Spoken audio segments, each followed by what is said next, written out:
Karibu ingia. Kumbe futa langu kipenzi habibi wa kushare.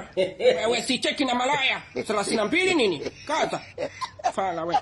Siku hizi jimu anatoa huduma ya maradhi. Siku ya 3 hii ndo unarudi unatoka jimu. Kulikuwa na foleni. Mate, foleni siku 3 barabarani. Usibwabwaje na solo. Una umalaya wa kisasa sana wewe mwanaume. Siku 3 jimu kweli wewe mwanaume wewe. Na solo mume wangu. Simu inaita hiyo usimute.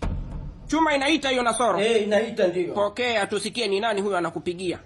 Pokea simu hiyo. Napokea. Huyu atakuwa trainer huyu. Wewe pokea tumsikie. Umeona yale trainer. Yale ya bibi yako. Pokea simu hiyo wewe. Napokea. Halo. Weka loudspeaker. Naweka. Weka.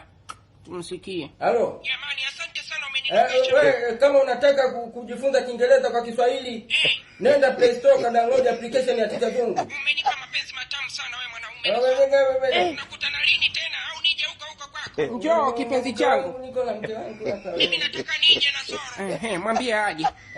Mwambie aje. Nimekumisi mwenyewe. Wewe tu. Unakata simu na soro, si ndio?